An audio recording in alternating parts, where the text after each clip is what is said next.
The sun bled across a cracked, rust-colored earth, a wound that would not heal.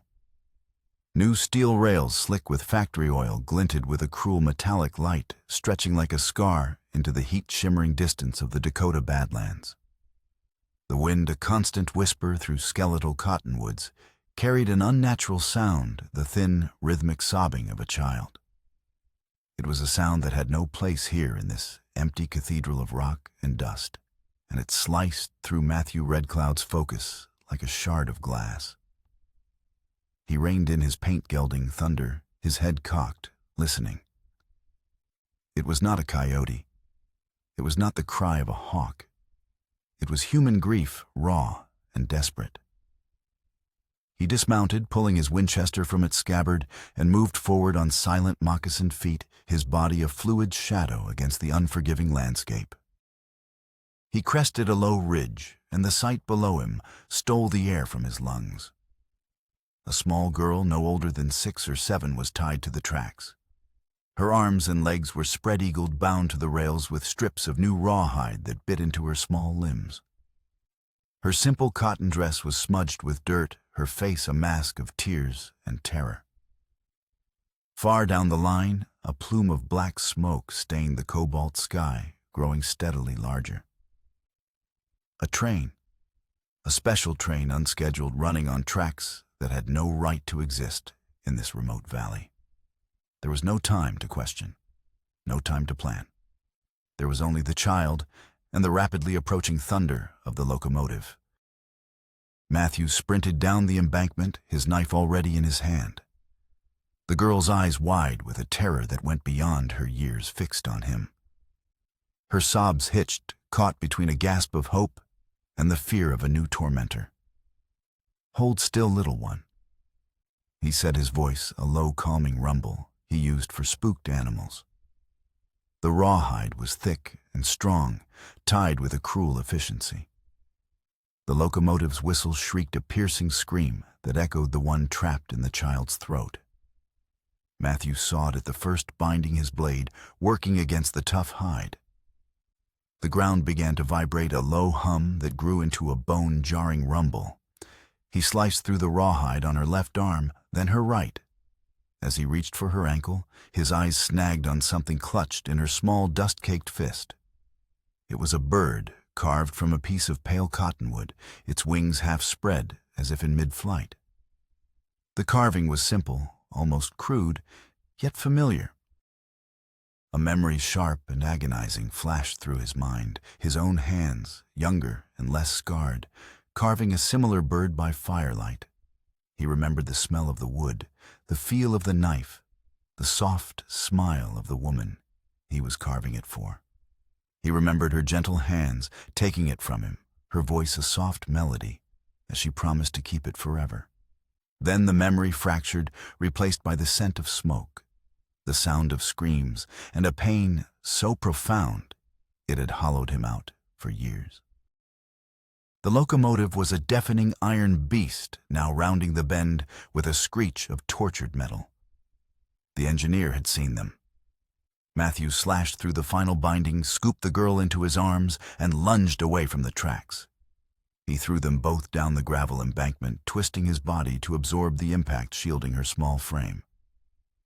The train thundered past a blur of pistons and steel, its immense weight shaking the very earth.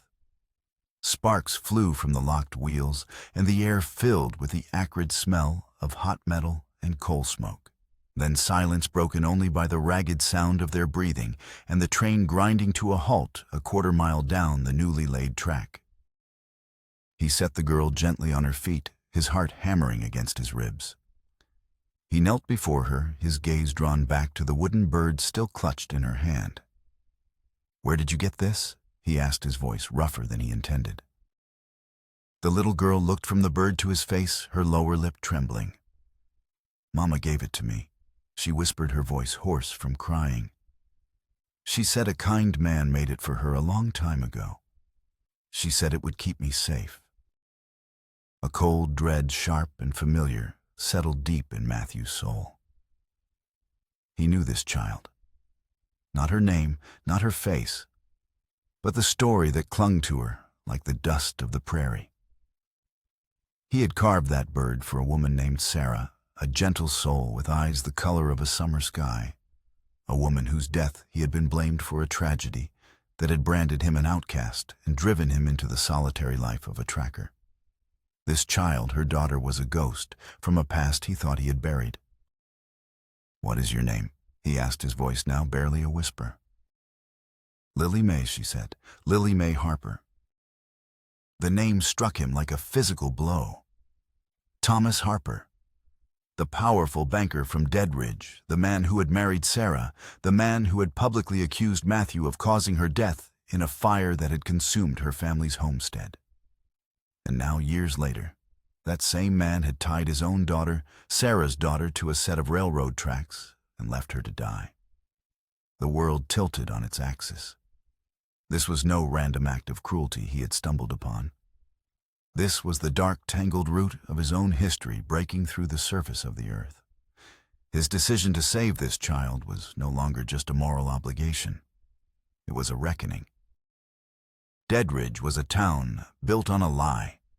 It presented a face of civilization with its two-story hotel, its new courthouse, and the imposing brick facade of the Harper Bank and Trust. But beneath the boardwalks and behind the lace curtains, it was a place of raw ambition and quiet desperation, a town where fortunes were made on the turn of a card and lives were shattered by a whispered rumor. For Matthew Red Cloud, it was a cage of memories, each storefront and alleyway holding a ghost of the man he used to be.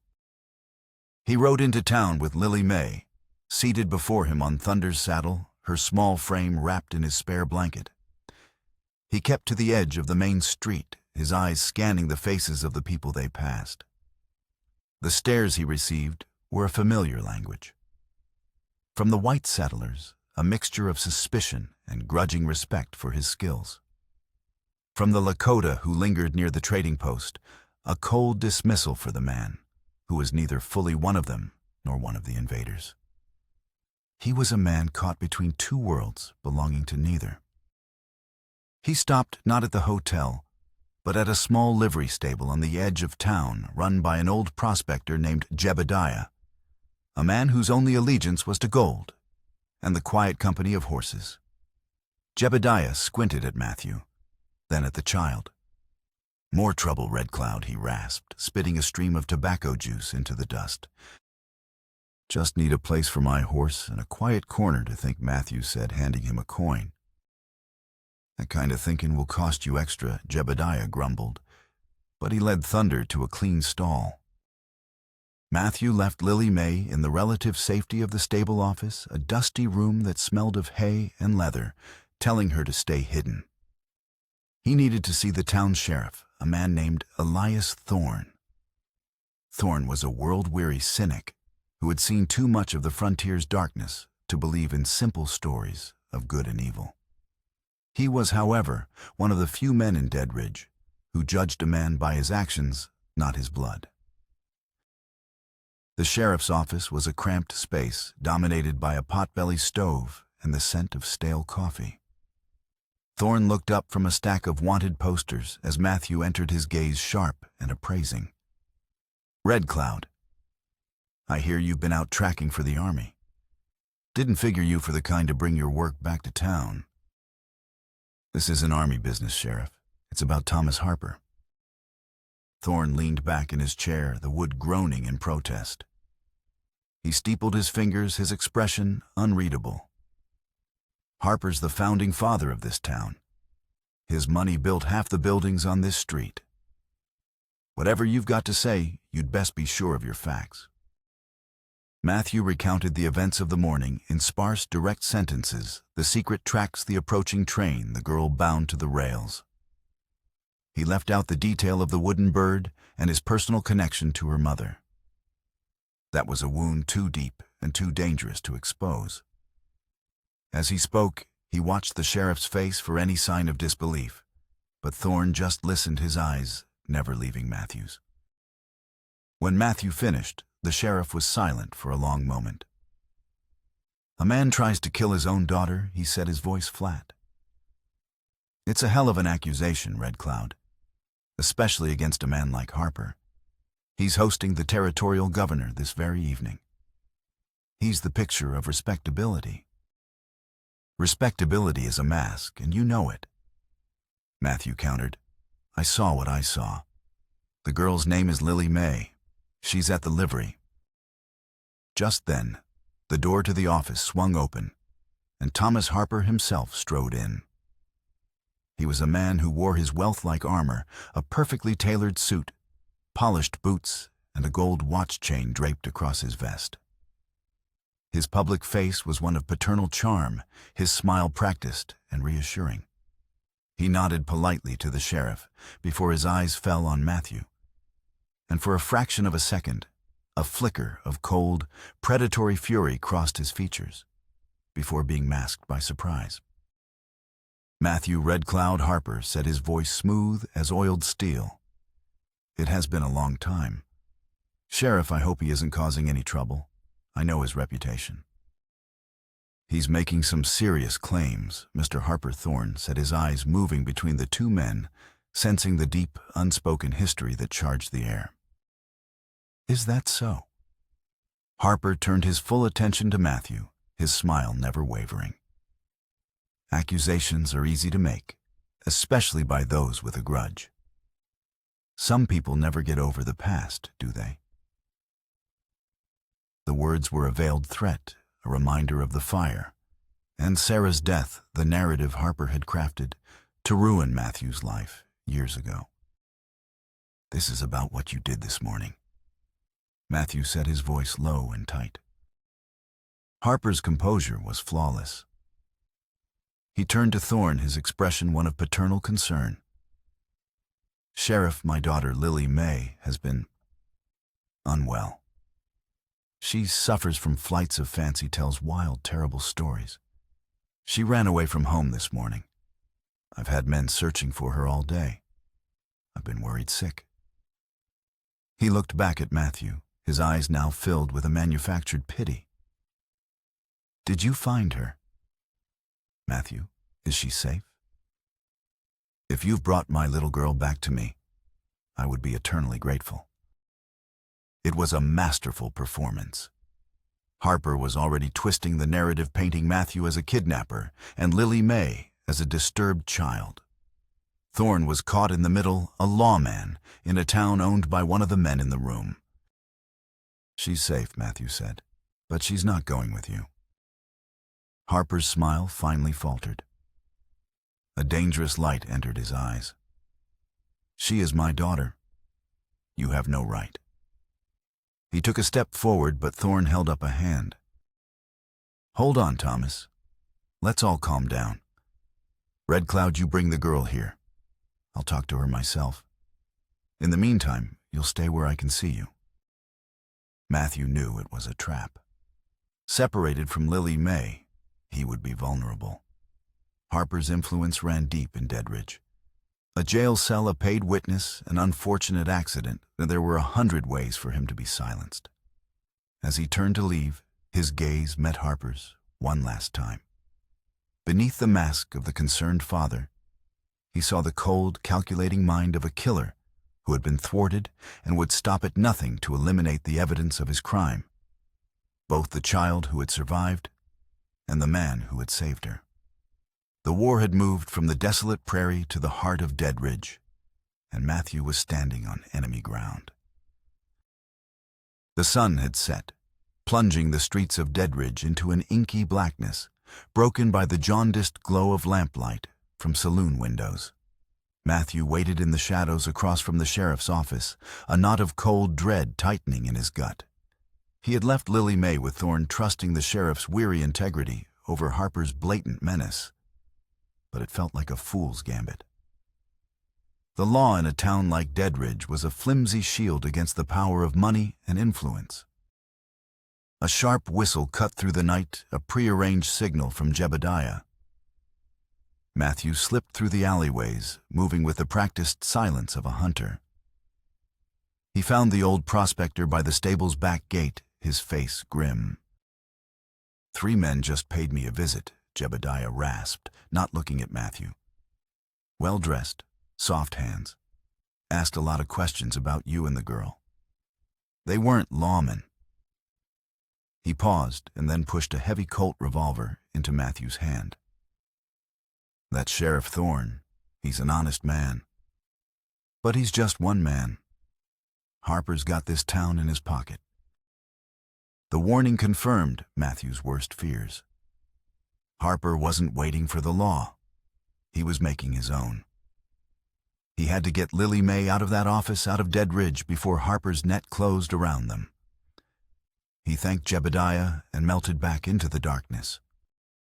He circled around to the rear of the sheriff's office. The back window was dark. He pressed his ear to the rough-hewn wood of the wall and could hear the low murmur of Thorne's voice trying to soothe a frightened child. Suddenly, the front door of the office burst open. Matthew peered around the corner and saw 3 men silhouetted against the lamplight. They were the same type Jebediah had described, not common thugs, but men who carried themselves with the confidence of hired professionals. "Sheriff, Mr. Harper sent us the lead," man said, his voice polite but firm. "He's decided it's best if we escort his daughter home now. He doesn't want to trouble you any further."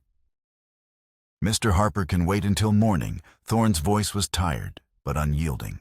"The girl stays here." "I'm afraid we have to insist." Matthew didn't wait to hear more. He smashed the back window with the butt of the Colt, the sound of shattering glass lost in the rising tension at the front. He scrambled through the opening landing in a crouch. Lily May, who had been sitting on a small cot, let out a startled cry. Thorne spun around his own gun, drawn, his eyes wide with shock. "Red Cloud, what in God's name?" "There's no time," Matthew hissed, grabbing Lily May's hand. "They're not here to talk. Get her out of here." The men at the front, hearing the commotion, no longer bothered with pretenses. The first one through the door came in shooting. A bullet splintered the doorframe next to Thorne's head. The sheriff returned fire, the roar of his peacemaker deafening in the small office. Matthew shoved Lily May toward the shattered window. "Go run to the livery. Tell Jebediah to saddle Thunder. Go now." She hesitated for only a second, her eyes filled with terror, and then scrambled back through the window and disappeared into the night. Matthew turned back to the fight, adding the fire from his Colt to Thorne's. The office was filled with gun smoke and the smell of cordite. One of the attackers cried out and fell backward onto the boardwalk. But the other 2 pressed their attack, using the doorway for cover. "This is a mistake," Red Cloud, Thorne yelled, reloading behind his overturned desk. "You've just made yourself a fugitive." "Harper already made me 1 year ago," Matthew shouted back. "At least this time I know what I'm fighting for." A bullet ricocheted off the stove, striking Thorne in the shoulder. The sheriff grunted in pain, his gun clattering to the floor. The remaining 2 men saw their chance and surged into the room.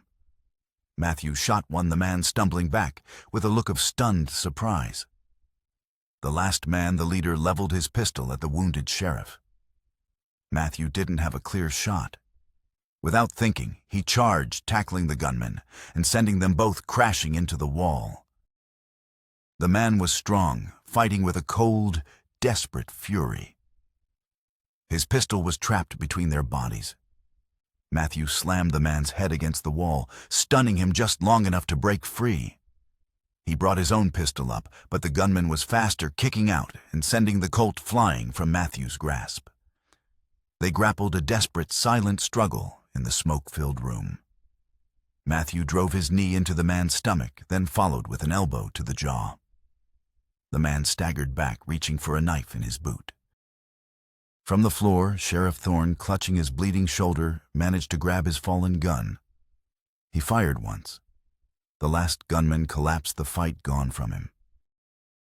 Matthew stood breathing heavily, the adrenaline slowly beginning to fade. He looked at Thorne, who was leaning against the desk, his face pale. "You need a doctor." "What I need," Thorne wheezed, "is to arrest you for kidnapping, assault, and breaking my damn window." "But I saw the way those men came in. They weren't trying to take the girl. They were trying to silence her. He winced looking at the bodies of the men Harper had sent. You were right. Go. Get the child out of here. Harper's branded you an outlaw, and he'll use every bit of his power to hunt you down. You can't trust the law in this territory. Not now. Matthew nodded, retrieving his pistol. He ripped a strip of cloth from a curtain and helped Thorne fashion a crude bandage for his shoulder. I won't forget this, Sheriff. Just stay alive, Red Cloud. Thorne said, his voice grim. And keep that girl safe. Maybe one day the law will be strong enough to do it for you. Matthew slipped out the back window and into the night. The gunfight had roused the town, and shouts were echoing down the street. He had minutes, maybe less, before a posse was formed. He ran for the livery, his heart a cold, heavy stone in his chest. His attempt to use the law had failed. Now there was only one path left: to flee into the wilderness, with one of the territory's most powerful men hunting them, and only his own skills to keep them alive. The Badlands were a fortress of silence and stone, a labyrinth of sun-scorched hoodoos that clawed at the sky like skeletal fingers. It was a harsh, unforgiving country that broke men and swallowed armies. But for Matthew Red Cloud, it was a sanctuary. He and Lily May rode deep into its winding canyons, the land itself erasing their tracks, the howling wind covering the sound of their passage. For 2 days, they pushed onward, stopping only for brief rests to water the horse and chew on dried jerky. Lily May was a silent, solemn passenger. The terror of the gunfight had retreated, replaced by a quiet resilience that astonished Matthew. She never complained. When Thunder stumbled on a patch of loose scree, she clung to the saddle horn without a sound. When Matthew offered her a piece of tough jerky, she ate it with a grim determination. He saw in her the same steel that he had once seen in her mother Sarah, a strength that was not loud or boastful, but a deep, unyielding current beneath a calm surface. On the third night, they made a cold camp in a shallow cave overlooking a dry wash. The moon was a silver sliver in a sea of stars, and the air was sharp with the scent of sage and dust. Matthew had built a small, smokeless fire of dried mesquite, its warmth a small comfort against the encroaching chill. Are they still looking for us? Lily May asked, her voice small in the vast emptiness. It was the first time she had spoken in a day. Matthew looked out at the jagged horizon, his eyes scanning the darkness. They are, he said. A man like your father doesn't give up. He's hired the best tracker he can find. He knew who it would be. Frank Dalton, a man who was part tracker, part gunman, and all business. Dalton was a legend in the territory, a relentless hunter who had brought in outlaws the army couldn't find. He was also the man Harper trusted with his dirtiest work. To Dalton, this wasn't personal. It was a contract. That made him even more dangerous. His name is Frank Dalton, Matthew said, deciding the girl deserved the truth. He's smart and he's patient. He won't be fooled by simple tricks. That's why we can't stop moving. Lily May hugged her knees to her chest, her small face illuminated by the flickering firelight. In his office? Papa said I told wild stories. She looked at Matthew, her eyes searching his. You believe me, don't you? I believe you, Matthew said, his voice firm.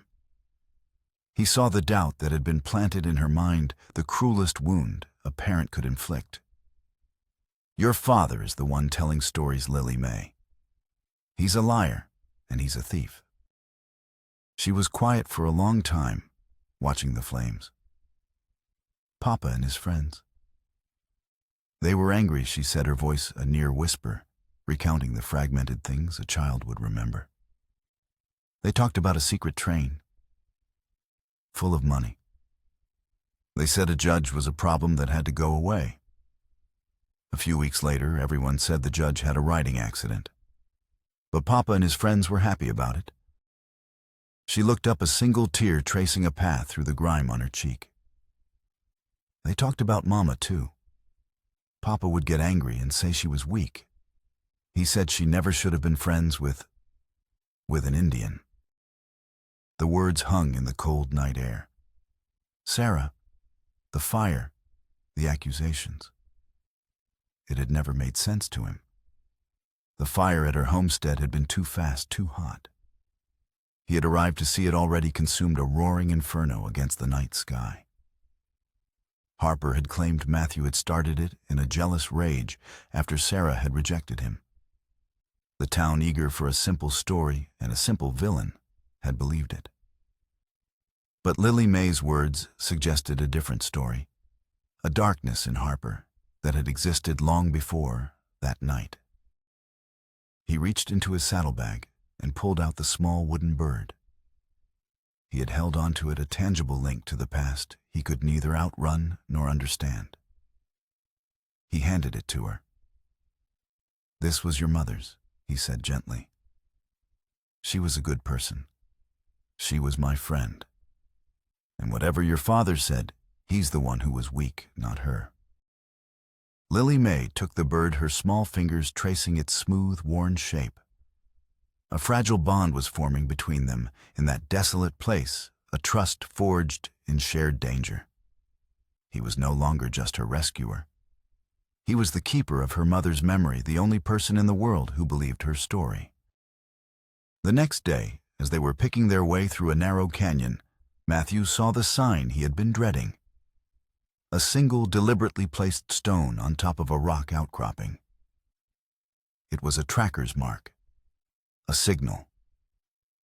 Dalton was communicating with his men, letting them know he was on the right trail. He was closing in. "We have to move faster," Matthew said, urging Thunder forward. They rode into a maze of canyons, so twisted and deep that the sun barely reached the floor. It was a dangerous gamble. The labyrinth offered cover, but it could also become a trap. A few hours later, Matthew heard the faint echo of a rifle shot ricochet off the canyon walls. It wasn't aimed at them. It was another signal. Dalton had split his men. They were trying to drive Matthew and Lily May toward a dead end. He had to do something unexpected. He found a place where the canyon wall had crumbled, creating a steep, treacherous slope of loose rock. It was a climb no sane man would attempt on horseback. "Hold on tight," he said to Lily May. He dismounted, keeping a firm grip on Thunder's reins. He began to lead the horse up the scree slope, every step a struggle against sliding gravel and shifting rock. Thunder, a horse born of this harsh land, dug in his hooves, scrambling for purchase, his sides heaving with effort. Rocks cascaded down behind them, a noisy avalanche that would surely alert their pursuers. But it was their only way out.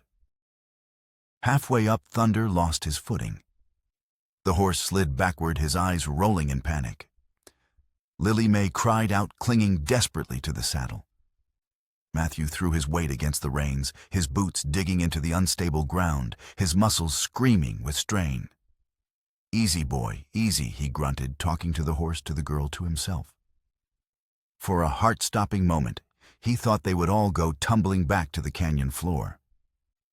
But Thunder found a solid hold, and with a final desperate lunge, they scrambled over the rim onto a high, windswept mesa.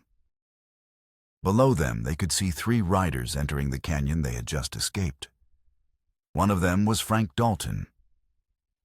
He sat on his horse, looking up at the impossible trail they had taken, and even from that distance, Matthew could see him slowly shake his head in a gesture of grudging respect.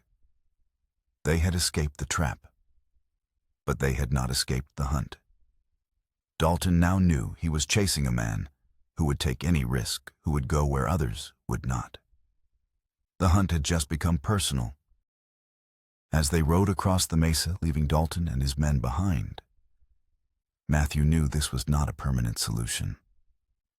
They couldn't run forever. Sooner or later, they would have to turn and fight. But to do that, he needed more than just a gun and his skills. He needed proof. He needed an ally. And he knew just where to find one. His path now led north toward the ramshackle mining camp of Whiskey Creek and a disgraced journalist named Elias Kane, a man who hated Thomas Harper even more than Matthew did. Whiskey Creek was less a town and more a festering sore on the face of the prairie.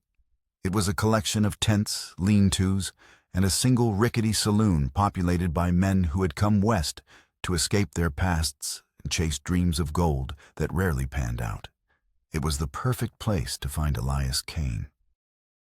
Kane had once been the most feared journalist in the territorial capital, a man whose sharp pen had toppled politicians and exposed corruption. But his crusade against Thomas Harper had been his undoing. Harper, with his vast wealth and political connections, had systematically destroyed Kane's reputation, buying his newspaper out from under him and branding him a liar and a drunk. Kane had retreated to the fringes of society, a bitter, ink-stained ghost, haunting the saloons of forgotten mining camps, still scribbling away at an exposé no one would ever publish. Matthew found him in the back of the saloon, a bottle of cheap whiskey at his elbow, his face a roadmap of broken dreams. His eyes, though bloodshot, still held a spark of the fierce intelligence that had made him so dangerous. "Kane," Matthew said, standing over his table. Kane looked up, squinting. "Red Cloud, I'll be damned. I heard Harper had put a price on your head. Kidnapping his daughter, they say." He took a long swallow of whiskey. "Doesn't sound like your style." "What do you want from me?" "I want the truth," Matthew said. "I have a witness who can bring Harper down for good. But her word won't be enough. I need your help to find the proof to back it up." He introduced Lily May, who had been waiting nervously by the saloon door. Kane stared at the small, solemn child, and for the first time, the cynical mask on his face cracked. He listened intently as Matthew relayed Lily May's story, the secret meetings, the railroad fraud, the murdered judge. When Matthew finished, Kane let out a low whistle. $1 million railroad swindle involving the governor himself. That's bigger than anything I ever suspected. He refilled his glass, his hand shaking slightly. But it's still the word of a child against the most powerful men in the territory. We need documents. We need a paper trail. "Harper's Bank in Deadridge," Matthew said. "That's where the records will be. Loan agreements, transaction logs, correspondence." Kane laughed, a harsh, humorless sound. "You might as well try to break into Fort Laramie. Harper's Bank is a fortress, and he trusts no one. The really sensitive documents, he would keep those somewhere else, somewhere private." Lily May, who had been listening quietly, spoke up. "His study," she said. "In our house. He has a big desk with a secret drawer. I saw him put important papers in it once. He told me never to touch it."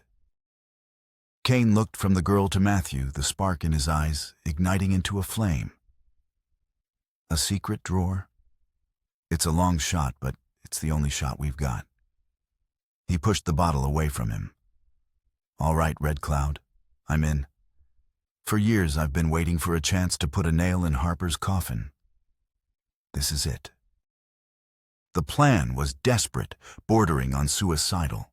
While Kane used his old contacts to create a diversion in town, a fake gold strike that would draw most of the town's attention, Matthew would slip into Deadridge under the cover of night and break into Harper's home. As they planned, Kane's journalistic instincts took over. He began asking Lily May more questions, not just about the fraud, but about her life, about her mother. "Your father," Kane said gently, "what was he like after your mother died?" "He changed," Lily May said quietly. "He used to be nicer. But after the fire, he got cold. He kept a picture of her in his study. Sometimes I'd see him just staring at it. Not like he missed her. like he was angry at her. "And the fire Cain probed, do you remember anything about it?" "Just smoke," she whispered, her small body trembling. "And Papa pulling me out of my room. He was shouting at someone outside. He shouted the name Red Cloud." Matthew felt a familiar chill. That was Harper's story, that he had heroically saved his daughter, while Matthew, the spurned lover, had set the fire and fled. "There's something else," Cain said, pulling out a bundle of his old yellowed notes. "I was always suspicious about that fire. I did some digging at the time. Sarah's father, the old homesteader, he was a stubborn man. He refused to sell his land to the railroad consortium that Harper was putting together. His homestead was the last piece of the puzzle they needed for their right-of-way. A week after he died in that fire, Harper, as his son-in-law and sole heir, sold the land to the railroad for a tidy profit. The pieces began to fall into place, forming a picture far darker than simple fraud. It wasn't just about greed. Sarah's death had been convenient. A few days later, they put their plan into motion. Cain's rumor of a gold strike in the hills north of Dead Ridge spread like wildfire, and the town emptied out as prospectors and opportunists rushed to stake their claims. That night, under a moonless sky, Matthew slipped into the sleeping town. Harper's house was a grand Victorian mansion on a hill overlooking Dead Ridge, a monument to his power. Matthew scaled a stone wall and moved through the manicured gardens like a ghost. He entered the house through a library window he had jimmied open. Inside it was silent and opulent, filled with heavy furniture and the faint scent of cigar smoke and polish. He found the study easily. It was a room that spoke of Harper's ego, dark wood paneling, leather-bound books he'd never read, and a massive oak desk. On the wall hung a large oil-painted portrait of Sarah. Lily May was right. The artist had captured her gentle spirit, but someone had taken a knife and put a thin, almost invisible scratch across her throat. It was a small act of desecration, filled with a deep, chilling hatred. He found the secret drawer in the desk, a cleverly hidden compartment released by a hidden catch. Inside was a leather-bound ledger and a small velvet-lined box. The ledger was exactly what Cain had hoped for, a meticulously detailed record of the railroad fraud with names, dates, and payout amounts that implicated Governor Caldwell and a dozen other officials. This was the proof they needed. Curiosity made him open the small box. Inside, nestled on the velvet, was not jewelry or money, but a single folded letter. The handwriting was elegant feminine. It was a letter from Sarah. Matthew's hands trembled as he unfolded it.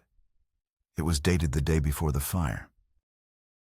"My dearest Matthew," it began. "I pray this letter finds you well.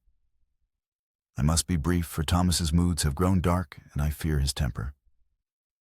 He knows we have been speaking. He sees you not as a friend, but as a threat to what he possesses. It is not love that drives him, but a terrible grasping pride. He has been pressuring my father to sell our land, making threats that chill me to my very soul. He speaks of clearing the way for his railroad no matter the cost. I fear what he is capable of. I have made a decision. I am leaving him. I am taking Lily May, and we are going away to start anew somewhere he cannot find us. I will send word when we are safe. Please do not try to find me. It is too dangerous. Know only that you were a true friend to me in a time of great darkness. Yours, Sarah." Matthew felt the floor fall away from beneath him.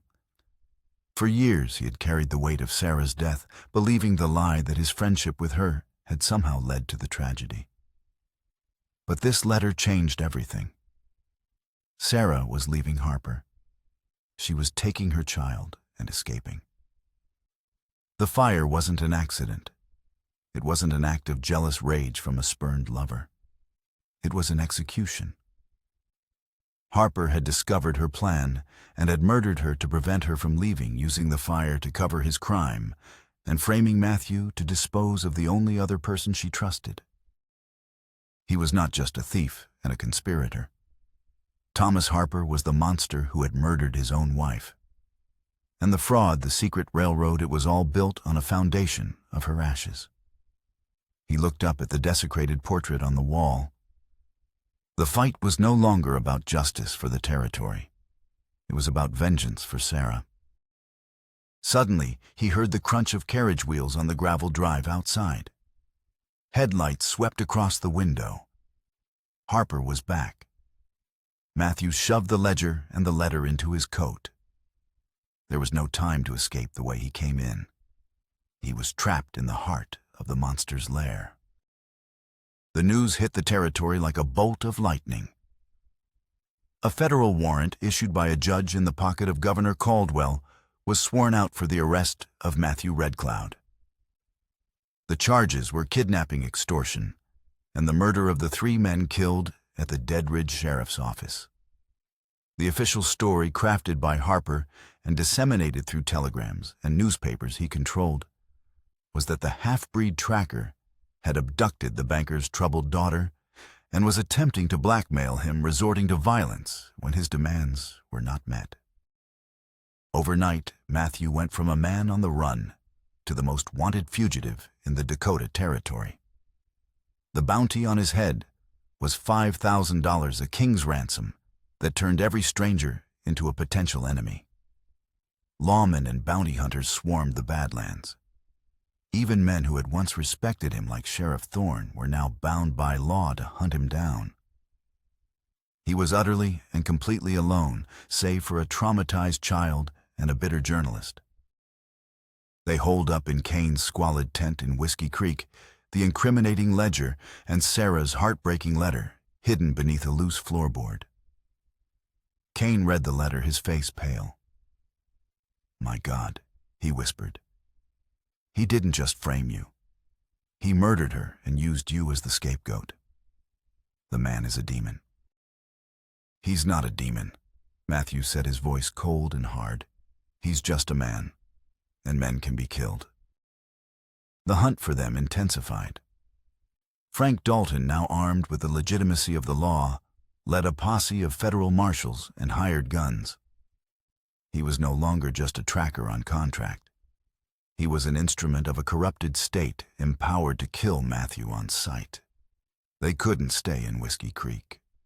Dalton would sweep through every mining camp and backwater town until he found them. Their flight became a desperate game of survival. They traveled by night, sticking to the most rugged, impassable terrain. Matthew's skills, honed by a lifetime in the wilderness, were all that kept them alive. He taught Lily Mae to read the signs of the land, to find water where there seemed to be none, to move without leaving a trace. She was a quick study, her young mind absorbing the lessons with a solemn gravity. She was no longer just a victim. She was becoming a survivor. One evening, as they took shelter from a driving rain in an old line shack, they saw the riders. A patrol of cavalry troopers, their blue uniforms dark with rain, their faces set with purpose. They weren't Dalton's men. They were soldiers doing their duty. One of the troopers was a young sergeant Matthew had worked with before, a decent man named O'Malley. Matthew watched as O'Malley studied the ground near their shelter, his eyes missing the subtle signs of their passage by mere inches. The sergeant looked up, his gaze sweeping over their hiding place, and for a heart-stopping second, Matthew thought he'd been seen. But O'Malley saw nothing, and after a moment, he motioned for his men to ride on. The moment shook Matthew to his core. He was now being hunted by good men, by soldiers who believed they were pursuing a dangerous criminal. Harper had successfully turned the entire system against him. There was no one left to trust.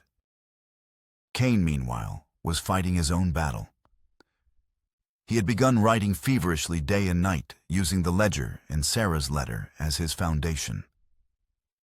He was crafting the story of Thomas Harper's crimes, a detailed, irrefutable exposé that laid bare the entire conspiracy. "A story is a weapon, Red Cloud," he said one night, his eyes burning with a manic energy Matthew hadn't seen in years. "Harper destroyed me with lies. I'm going to destroy him with the truth.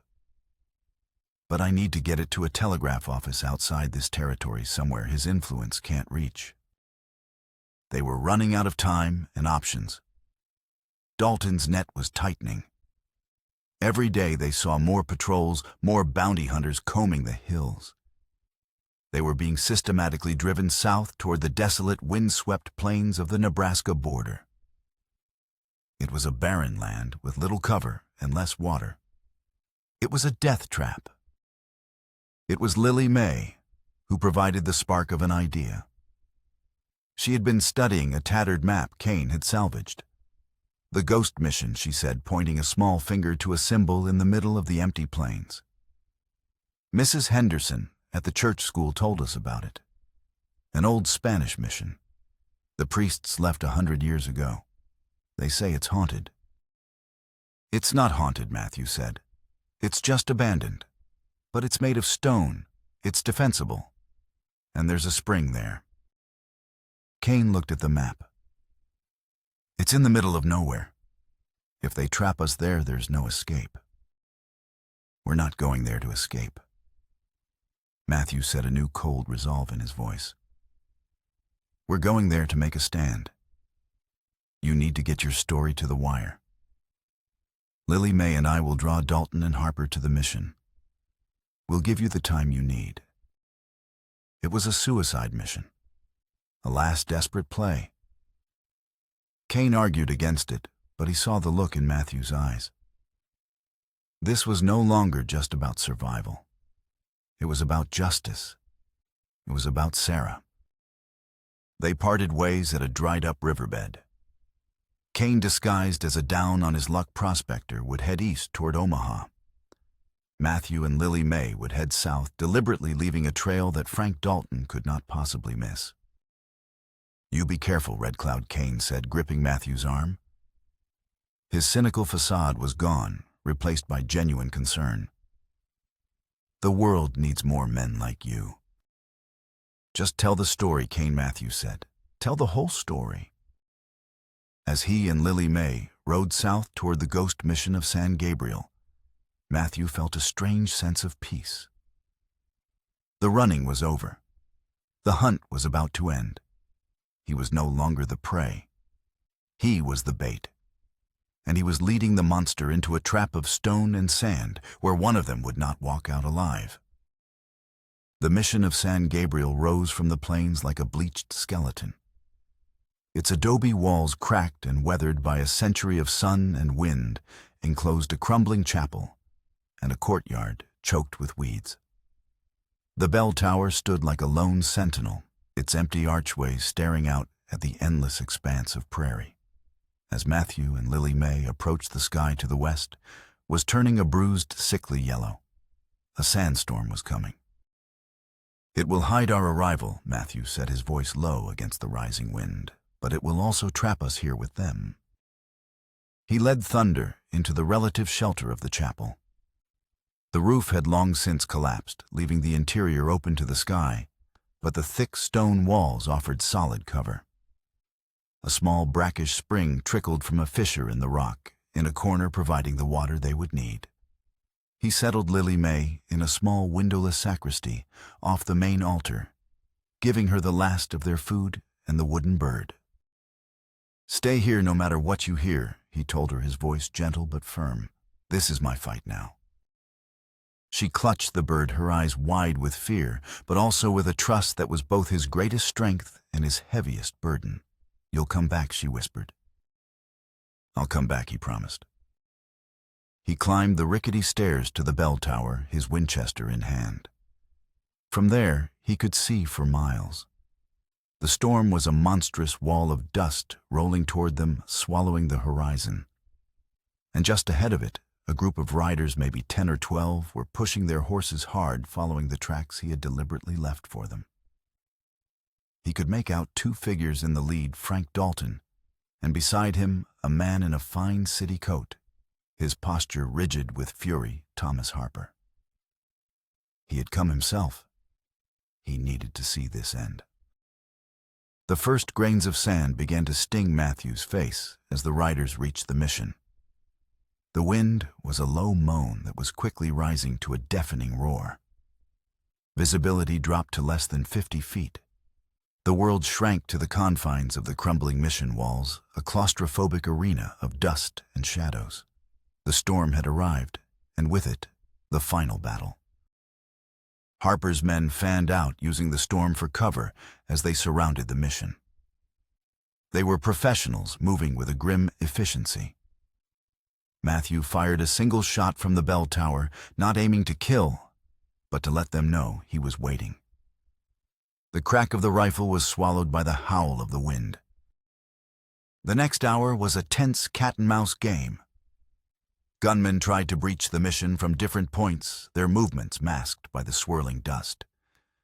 Matthew moved between the bell tower and the chapel's empty window frames, a phantom defender. He used the storm to his advantage, its roar covering the sound of his movements, its blinding dust his shield. He fired sparingly, making every shot count, forcing the attackers to stay back, to respect the lone rifleman in the ruins. Then he heard a new sound, a scraping noise from the rear of the chapel. They were trying to break through the weaker wall of the sacristy, where Lily May was hiding. A cold fury seized him. He scrambled down from the tower, his knife now in his hand. He moved through the nave of the chapel, a ghost in the maelstrom. He found two of Harper's men prying stones from the wall. He was on them before they knew he was there. The fight was brutal, silent, and swift over in seconds. He returned to his post just in time to see Frank Dalton making a run for the main chapel entrance. Dalton was good. He moved low and fast, using the storm's rhythm to mask his approach. Matthew raised his Winchester, the sights aligning on the tracker's chest. He could end it right there. But Dalton wasn't the true enemy. He was just a tool. He fired, but aimed for the stone archway above Dalton's head. The bullet struck with a sharp crack, sending a shower of stone chips and dust down on the tracker. Dalton dove for cover, startled. The message was clear. "I could have killed you." A voice, amplified and distorted by the wind, cut through the storm. "Red Cloud? It's me, Harper. Let's end this." Matthew saw him then standing recklessly in the open courtyard, his face caked with dust, his eyes burning with a mad light. Frank Dalton was shouting at him to get back under cover, but Harper ignored him. "This is between you and me." Harper screamed over the wind. "It always has been. You took her from me. She was mine. Her mind, her heart. You poisoned her against me. She was going to leave me, take my child, ruin me, all because of you." Matthew stepped out from the chapel entrance, his rifle held steady. "She was leaving you because you were a monster, Harper. She saw the darkness in you. I just gave her the courage to name it. Courage." Harper laughed, a wild, unhinged sound. "She was weak, just like her father, the pathetic old man who wouldn't sell his land. I offered him a fortune, but he had to hold on to his precious dirt, so I burned him out. I burned them all out." The confession hung in the roaring wind, raw and absolute. And Sarah Matthews' voice was dangerously quiet. Did she have to burn too? She made her choice. Harper shrieked, his composure finally shattering completely. "She chose you. She chose to defy me. I stood there in the smoke, and I watched her burn. I listened to her scream, and I felt nothing but relief. I was finally free of her weakness." He raised his pistol, his hand shaking. But then there was the girl. The one thing left of her. A constant reminder. I tried to get rid of her. But you always get in the way. Suddenly, another voice cried out from the sacristy. "Papa!" Lily May. She had come out. She stood in the doorway, a small dust-streaked figure, her eyes wide with horror, having heard every word. Harper froze his mad gaze, fixing on his daughter. For a moment, a flicker of something, shame perhaps, or a ghost of paternal love crossed his face. But it was quickly replaced by the cold logic of a cornered animal. She was a witness. The last witness. "Lily May, get back," Matthew yelled, but it was too late. Harper's mind twisted his guilt into a final horrific act of blame. He swung his pistol toward Lily May. "This is your fault," he screamed, his voice cracking. All of it. Before he could fire, Frank Dalton acted. The tracker, a man who had killed for money his entire life, drew his own line at the murder of a child, in cold blood. He lunged not at Matthew, but at his employer, tackling Harper and sending them both to the ground. Harper's pistol discharged the bullet, flying harmlessly into the storm. Matthew didn't hesitate. He ran, scooping Lily May into his arms and pulling her back into the relative safety of the chapel as Harper and Dalton struggled in the dust. Harper, in a frenzy, brought his pistol up and fired point blank into Dalton's chest. The tracker slumped, his final act one of unexpected decency. Harper scrambled to his feet, his face a mask of pure hatred, and charged into the chapel after Matthew. The final confrontation took place in the ruins of the altar. It wasn't a gunfight. It was a raw physical brawl fueled by years of grief and rage. They crashed through the crumbling remnants of the sanctuary, their fight a desperate, brutal ballet in the swirling dust. Matthew was stronger, but Harper fought with the strength of a madman. He managed to pull a knife, slashing wildly, catching Matthew's arm. Matthew disarmed him, the knife clattering away into the shadows. He finally pinned Harper to the ground, his hands around the banker's throat. He had him. He could end it. He could squeeze the life out of the man who had murdered the woman he cared for and tormented her child. He looked up and saw Lily May, watching her face pale, her eyes filled with a terrible understanding. If he killed Harper now in front of her, he would be perpetuating the very cycle of violence he was trying to end. He would be making her watch her father die, a trauma that would scar her forever. He thought of Sarah, of her gentleness, her kindness. This was not what she would have wanted. With a guttural cry of frustration and grief, Matthew released his grip. He stood up, pulling the exhausted, defeated Harper to his feet.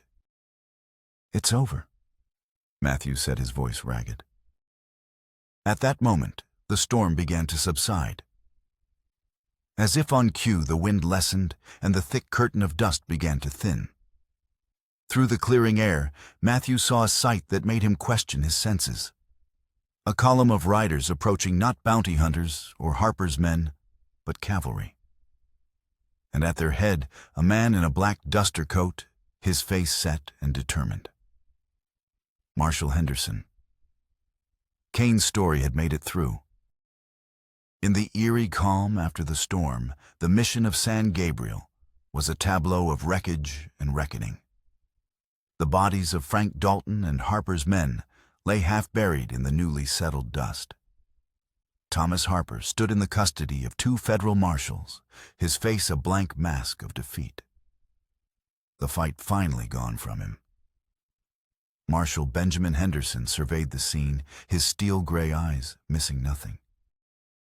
Matthew stood with his back against a crumbling wall, his wounded arm bound with a strip of his shirt. He was exhausted, bone-weary, but he was alive. He watched as Henderson knelt before Lily, May, his voice gentle. "You're a very brave young woman," the marshal said. "You've been through a terrible ordeal." Lily May, clutching the wooden bird, simply nodded, her gaze fixed on Matthew. The cavalry troopers began the grim work of sorting through the aftermath, their efficiency a stark contrast to the emotional chaos that had just unfolded. Henderson approached Matthew, his expression a mixture of professional respect and official duty. Elias Kane's telegram reached the garrison at Fort Robinson yesterday. It was the most extraordinary dispatch I've ever read. We rode all night. He looked at the carnage.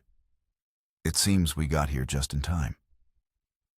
He paused, his gaze hardening slightly. Technically, Matthew Red Cloud, you're still a wanted man. There's a federal warrant for your arrest. Matthew met his gaze without flinching. I know. He didn't resist as one of the marshals stepped forward and formally took his rifle. He had to surrender. He had to trust that the system Kane had set in motion would work, that the truth was finally more powerful than Harper's lies. The journey back to Deadridge was a somber affair. The conspirators, including Governor Caldwell, were arrested in a swift, coordinated sweep based on the information in Kane's exposé and the evidence in Harper's ledger. The territorial government was thrown into chaos. The trials that followed were a sensation, the talk of the entire nation. Matthew's name was cleared in a tense hearing. Lily May's testimony was the centerpiece. She stood before a federal judge, a small, composed figure, and told her story. She recounted the meetings she had overheard, her father's confession in the storm, and Matthew's final act of mercy in the chapel. Her clear, unwavering voice, supported by Sarah's letter and Harper's own ledger, was irrefutable. Thomas Harper was convicted of murder, fraud, and a litany of other crimes. He was sentenced to hang, a fate he escaped by taking his own life in his jail cell the night before his execution. In the aftermath, Matthew and Lily May found themselves adrift. He was a free man, but the events had left their mark. She was an orphan, the ward of a federal government that had no idea what to do with the little girl who had brought down an empire. Marshal Henderson, a man with a deeper well of compassion than his stern exterior, proposed a solution. He arranged for Matthew to be appointed a deputy U.S. Marshal, giving him the legal standing and the financial stability to become Lily May's legal guardian. A family forged in tragedy and redeemed by loyalty was officially born. Months later, after the dust of the trials had settled and the long Dakota winter had given way to the green shoots of spring, Matthew took Lily May to a small, quiet cemetery on a hill outside of Deadridge. A simple wooden headstone marked the grave of Sarah Harper. For a long time, they stood in silence, the wind whispering through the new grass. Matthew knelt and gently cleared a few stray leaves from the base of the marker. From his coat pocket, he took the small wooden bird. He had kept it safe through the chase, the siege, and the trials. It was worn smooth from Lily May's constant touch, a talisman that had seen her through the darkness. He had noticed something he hadn't before, carved carefully into the underside of the tail, so small it was almost invisible, were two sets of initials, S.H. and M.R. She had kept her promise. He placed the bird on the earth at the foot of the headstone, its wings half spread, as if ready to take flight and carry a message to the heavens. It was an act of peace, of forgiveness, for Harper's evil, for his own years of guilt, for the tragic path their lives had taken. It was an acceptance of the past and a final quiet farewell. He stood up and looked at Lily May. She was no longer the terrified child he had found on the tracks. The haunted look in her eyes had been replaced by a quiet strength. She had seen the worst of the world and had chosen not to be broken by it. She looked from her mother's grave to the wooden bird and then up at him. A small, sad smile touched her lips. She reached out and took his hand. Her grip was firm, trusting. Together they turned and walked away from the grave, their two shadows stretching long in the afternoon sun, leaving the past behind them as they stepped toward the start of their new life.